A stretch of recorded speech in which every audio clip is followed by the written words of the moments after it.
ಅಧ್ಯಾಯ 29. ಜಗತ್ತು ವಾಣಿ ಮತ್ತು ಅರ್ಥರೂಪವಾಗಿದೆ ಎಂಬುದರ ಪ್ರತಿಪಾದನೆ. ವಾಯುದೇವರು ಹೇಳುತ್ತಾರೆ, ಮಹರ್ಷಿಗಳೇ, ಈಗ ನಾನು ಜಗತ್ತಿನ ವಾಗಾರ್ಥಾತ್ಮಕತೆಯ ಸಿದ್ಧಿ ಹೇಗಾಯಿತೆಂಬುದನ್ನು ತಿಳಿಸುತ್ತಿದ್ದೇನೆ.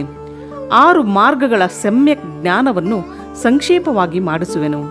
ಶಬ್ದವಿಲ್ಲದ ಅರ್ಥವು ಯಾವುದೂ ಇಲ್ಲ, ಹಾಗೂ ಅರ್ಥವಿಲ್ಲದ ಯಾವುದೇ ಶಬ್ದವೂ ಇಲ್ಲ. ಆದ್ದರಿಂದ ಸಮಯಾನುಸಾರ ಎಲ್ಲ ಶಬ್ದಗಳು ಸಂಪೂರ್ಣ ಅರ್ಥಗಳ ಬೋಧಕವಾಗಿದೆ. ಪ್ರಕೃತಿಯ ಈ ಪರಿಣಾಮ ಶಬ್ದ ಭಾವನಾ ಮತ್ತು ಅರ್ಥಭಾವನಾ ಎಂಬ ಭೇದದಿಂದ 2 ಪ್ರಕಾರದ್ದಾಗಿದೆ. ಅದನ್ನು ಪರಮಾತ್ಮ ಶಿವ ಹಾಗೂ ಪಾರ್ವತಿ ಇವರ ಪ್ರಾಕೃತ ಮೂರ್ತಿ ಎಂದು ಹೇಳುತ್ತಾರೆ. ಅವರ ಶಬ್ದಮಯ ವಿಭೂತಿಯನ್ನು ಸ್ಥೂಲ, ಸೂಕ್ಷ್ಮ ಮತ್ತು ಪರ ಎಂದು 3 ಪ್ರಕಾರದಿಂದ ವಿದ್ವಾಂಸರು ತಿಳಿಸುತ್ತಾರೆ. ಕಿವಿಗಳಿಗೆ ಪ್ರತ್ಯಕ್ಷವಾಗಿ ಕೇಳುವುದು ಸ್ಥೂಲವಾಗಿದೆ, ಕೇವಲ ಚಿಂತನೆಗೆ ಬರುವುದು ಸೂಕ್ಷ್ಮವಾಗಿದೆ. ಚಿಂತನದ ಸೀಮೆಯಿಂದಲೂ ಅತೀತವಾದುದನ್ನು ಪರ ಎಂದು ಹೇಳಲಾಗಿದೆ. ಅದು ಶಕ್ತಿ ಸ್ವರೂಪ ಆಗಿದೆ. ಅದೇ ಶಿವತತ್ವದ ಆಶ್ರಿತವಾಗಿರುವ ಪರಾಶಕ್ತಿ ಎಂದು ಹೇಳಲಾಗಿದೆ. ಜ್ಞಾನಶಕ್ತಿಯ ಸಂಯೋಗದಿಂದ ಅದೇ ಇಚ್ಛೆಯನ್ನು ದೃಢವಾಗಿಸುವುದಾಗಿದೆ. ಅದು ಸಂಪೂರ್ಣ ಶಕ್ತಿಗಳ ಸಮಷ್ಟಿ ರೂಪವಾಗಿದೆ. ಇದೇ ಶಕ್ತಿ ತತ್ವದ ಹೆಸರಿನಿಂದ ವಿಖ್ಯಾತವಾಗಿ ಸಮಸ್ತ ಕಾರ್ಯ ಸಮೂಹದ ಮೂಲ ಪ್ರಕೃತಿ ಎಂದು ತಿಳಿಯಲಾಗಿದೆ. ಅದನ್ನೇ ಕುಂಡಲಿನಿ ಎಂದು ಹೇಳಲಾಗಿದೆ. ಅದೇ ವಿಶುದ್ಧಾದ್ವಪರ ಮಾಯೆಯಾಗಿದೆ. ಅದು ಸ್ವರೂಪತಃ ವಿಭಾಗರಹಿತವಾಗಿದ್ದರೂ 6 ಮಾರ್ಗಗಳ ರೂಪದಲ್ಲಿ ವಿಸ್ತಾರವನ್ನು ಪಡೆಯುತ್ತದೆ. ಆ 6 ಮಾರ್ಗಗಳಲ್ಲಿ 3 ಶಬ್ದ ರೂಪವಾಗಿದೆ ಮತ್ತು 3 ಅರ್ಥರೂಪವಾಗಿದೆ. ಎಲ್ಲ ಪುರುಷರಿಗೆ ಆತ್ಮಶುದ್ಧಿಗನುಸಾರವಾಗಿ ಸಮಸ್ತ ತತ್ವಗಳ ವಿಭಾಗಗಳು ಲಯವಾಗಿ ಭೋಗಕ್ಕೆ ಅಧಿಕಾರ ಪ್ರಾಪ್ತವಾಗುತ್ತದೆ. ಪರಾಪ್ರಕೃತಿಯ ಆದಿಯಲ್ಲಿ ಇರುವ 5 ಪ್ರಕಾರದ ಪರಿಣಾಮಗಳೇ ನಿವೃತ್ತಿ ಆದಿ ಕಲೆಗಳಿವೆ. ಮಂತ್ರಾಧ್ವ, ಪದಾಧ್ವ ಮತ್ತು ವರ್ಣಾಧ್ವ ಈ 3 ಅಧ್ವ ಶಬ್ದದಿಂದ ಸಂಬಂಧಿತವಾಗಿದೆ. ಹಾಗೂ ಭುವನಾಧ್ವ, ತತ್ವಾಧ್ವ ಮತ್ತು ಕಲಾಧ್ವ ಈ 3 ಅರ್ಥದೊಂದಿಗೆ ಸಂಬಂಧವಿರಿಸುತ್ತದೆ. ಇವೆಲ್ಲವುಗಳಲ್ಲಿಯೂ ಪರಸ್ಪರ ವ್ಯಾಪಕ ಭಾವವನ್ನು ಹೇಳಲಾಗುತ್ತದೆ. ಸಮಸ್ತ ಮಂತ್ರಗಳು ಪದಗಳಿಂದ ವ್ಯಾಪ್ತವಾಗಿದೆ, ಏಕೆಂದರೆ ಅವು ವಾಕ್ಯ ರೂಪವಾಗಿದೆ.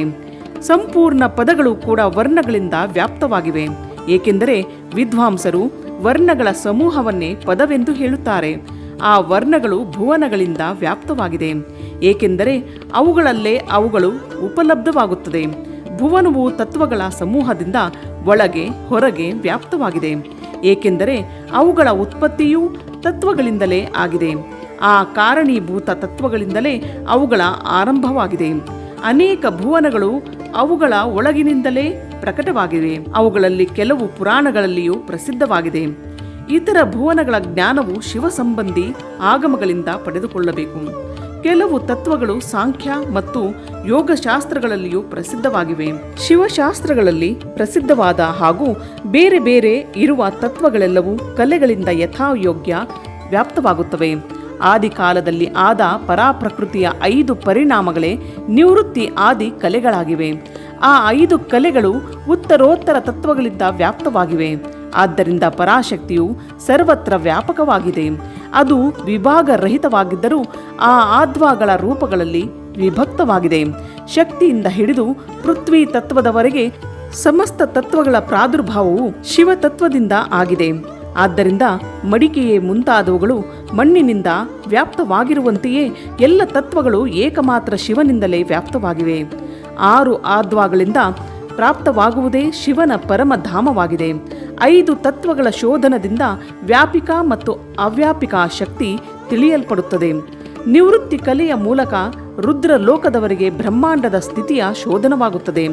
ಪ್ರತಿಷ್ಠಾ ಕಲೆಯ ಮೂಲಕ ಅದರಿಂದಲೂ ಮೇಲೆ ಅವ್ಯಕ್ತದ ಸೀಮೆ ಇರುವವರೆಗೆ ಶೋಧ ಮಾಡಲಾಗುತ್ತದೆ.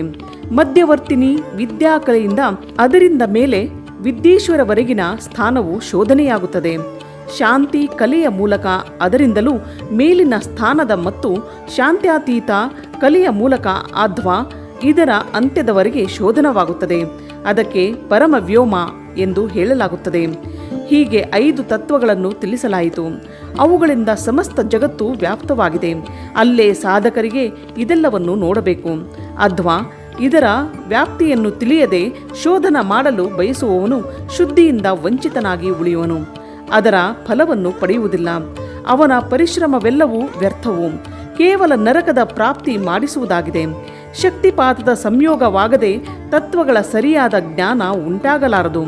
ಅವುಗಳ ವ್ಯಾಪ್ತಿ ಮತ್ತು ವೃದ್ಧಿಯ ಜ್ಞಾನವು ಅಸಂಭವವಾಗಿದೆ. ಶಿವನ ಚಿತ್ಸ್ವರೂಪ ಪರಮೇಶ್ವರಿ ಪರಾಶಕ್ತಿಯೇ ಆಜ್ಞಾ ಆಗಿದೆ.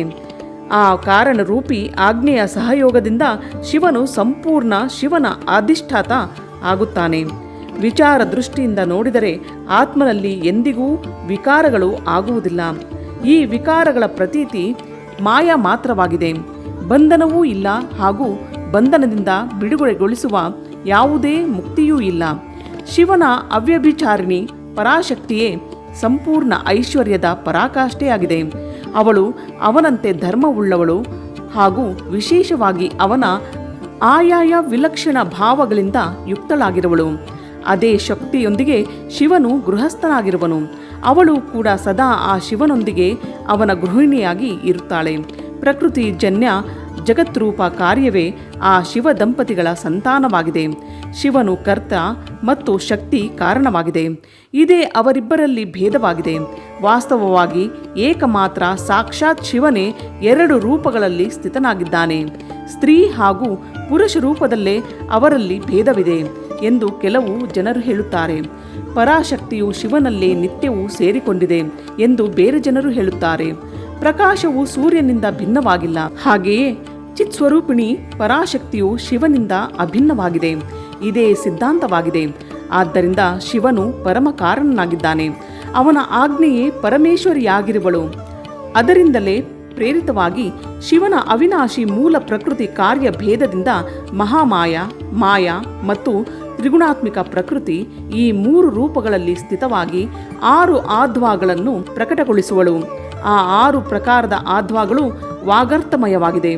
ಅದೇ ಸಮಸ್ತ ಜಗತ್ತಿನ ರೂಪದಲ್ಲಿ ಸ್ಥಿತವಾಗಿದೆ. ಎಲ್ಲ ಶಾಸ್ತ್ರ ಸಮೂಹವು ಇದೇ ಭಾವವನ್ನು ವಿಸ್ತಾರವಾಗಿ ಪ್ರತಿಪಾದಿಸುತ್ತಿವೆ. ಇಲ್ಲಿಗೆ ಅಧ್ಯಾಯ 29 ಸಂಪೂರ್ಣವಾಯಿತು.